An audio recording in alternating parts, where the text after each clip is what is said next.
So being yanked out of the sport at the top of your game, that's rough. And it was really a spiral down. I mean, when I found out I had the disease in '99, it was so rare at that time. They ran tests for another year before they even confronted me and told me about it because they just wanted to be, I guess, sure because it was so rare at the time. And I remember, you know, being who I am, I just looked them in the face. I go, did I do this? You know, did I do this to myself based on what I use, what I've done? You know, if I pissed in a bed, then I got to sleep in it. Did I do this? And I'm like, no, 100%. No. I go, how do you know that? You know, how do you know?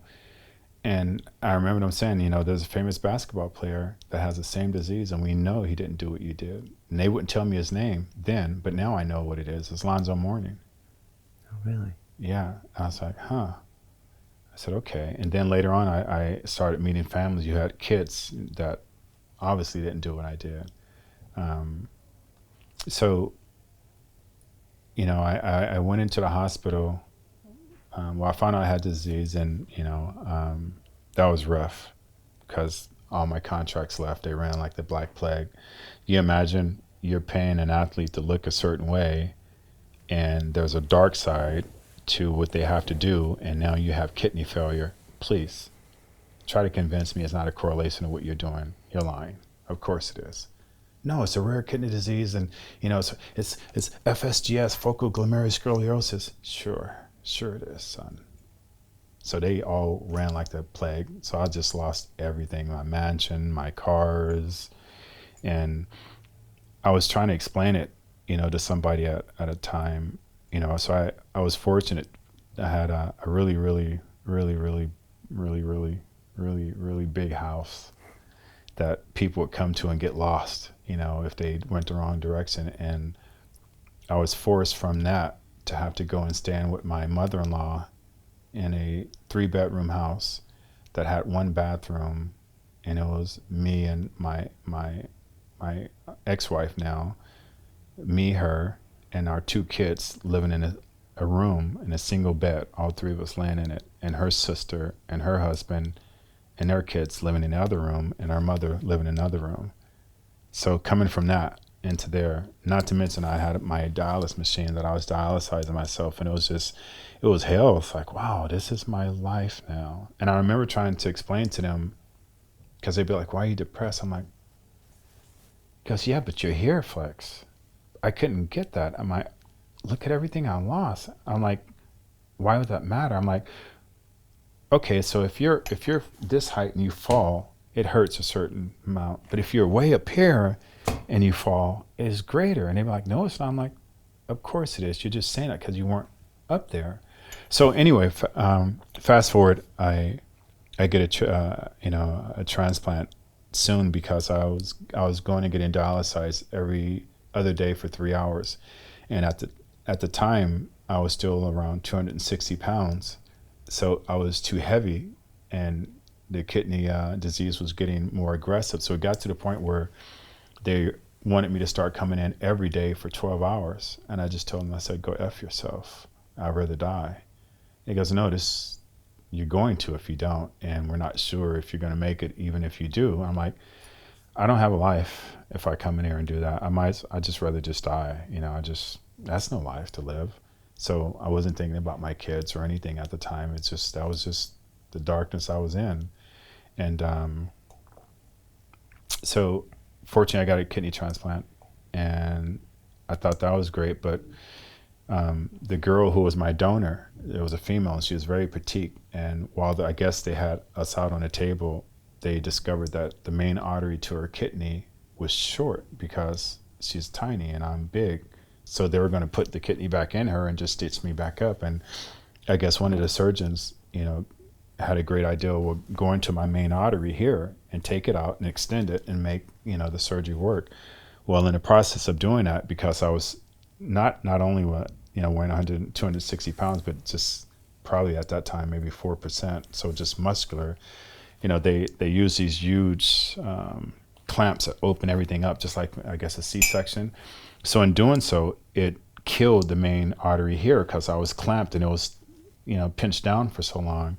So they got that to work But I ended up having, long story short, 9 surgeries in 11 weeks that I almost died from. And I was just some of the most just blood curdling pain I ever experienced at that time. I was literally on oxycodone, which is one's a injectable and one's a pill. I was on a Demerol pump, and I had an epidural, that was contacted to my spine. I was just hallucinating. I was in la la land, literally. I mean, they took me from my hospital bed and put me into a mental institution on the other part of the hospital because I was just gone.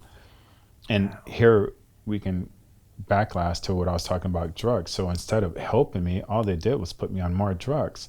So we all know that when you're on a tremendous amount of painkillers, what happens? Depression. Oh, now we need to put you on antidepressant. Oh, that's not working. Let's switch you to this. And that spiraled. I ended up having a bad effect from that and just losing it. Just where, weeks would go by, and to me they're just seconds, and I would just hallucinate. I remember talking to my friends saying, what do you think of my dog? And I only know these things because they told me later.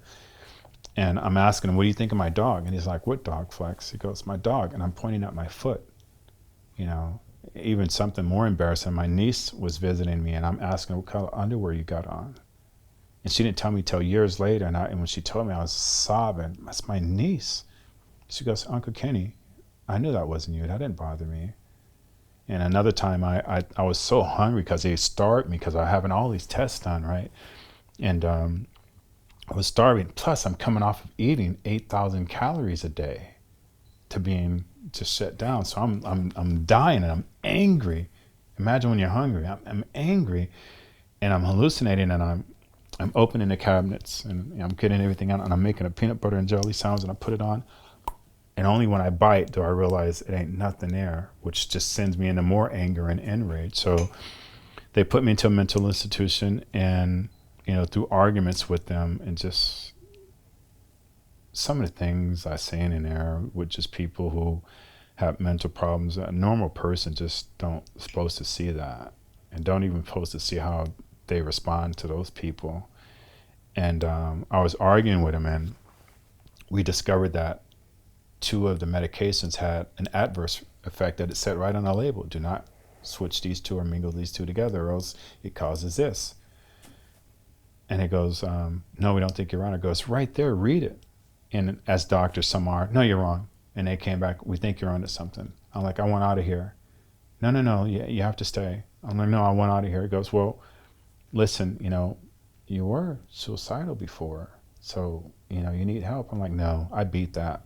This is you guys' fault. Well, just stay one more day and let's make sure. So the next day I even got better. So they just put me back in the other side of the hospital. So that was really hard. And I can't really explain it, but I remember my room was really dark. And to me, I thought it was a nurse, because nurse would come in and drawing blood at all times of the hour. And still I wonder, but this nurse came in and she just sat on my bed and she goes, what are you upset about? What are you feeling bad about yourself? Why are you pitying? I'm like, what do you mean? Look at me. Look at me. She goes, but look at everything you've done. You traveled the world. You made money. You won shows. Look at everything great you've done. I go, but I ain't nothing now. Look at me. You need to stop feeling sorry for yourself. What about your kids? What about your family? You think of them? I'm like, and I just remember waking up, and I was just my beginning to stop the flight and start the fight. And when I got to the hospital, I had to go see the doctors every 3 months. It was really critical. And I remember them because I'm dyslexic. I'm very good with remembering words and what you say and how to put that back to you. If you say something, I'm going to lock in on your words and I'm going to use them because that's your language. I know you'll understand it that way. And I remember the doctors, they're like, their cadence, the way they would talk to me was always the same, and always the same. And do you feel this? Does this happen? This, that, now? And finally, like after, I think my 3rd visit, so that's 3, 6, 9 months. I'm like, why do you keep asking me these questions? Why do you keep doing that? Well, we just need to know. No, why do you keep doing that? it doesn't matter. I'm like, it does matter. Why do you keep asking me that? Well, it's just a chance that, you know, you might have a relapse. I'm like, what do you mean by that? It doesn't matter. We don't need to talk about it. Yeah, we do. This is my life. Why are you doing that? Well, Flex, the disease doesn't go away. I'm like, what do you mean? I had a kidney transplant. He goes, this is not like a heart transplant where you get a new heart and you're fine. He goes, the disease ravished your kidney. It's not in your kidney. It's still in you. I go, so what are you saying? And, you know, he cut the conversation off and I got angry and I got hostile. I'm like, no, you're going to effing tell me this is my life. He goes, well, you'll have to have another transplant. I go, what do you mean by that? He goes, your disease will ravish this kidney. I go, so you're saying I got to go through this all over again? Yeah, but don't worry about it. You know, you've been through it. You're a kidney transplant patient. You'll be fine. I go, no. I go, that's like telling a woman, you know, you're going to give birth again, even though you almost died 9 times giving birth to your last child. She'll probably opt out and say, I'm good. I'm not going to have any more kids. So you're telling me I'm going to have to go? He goes, well, you don't know that it's not going to happen. I go, but I do know that it's possible because I went through it.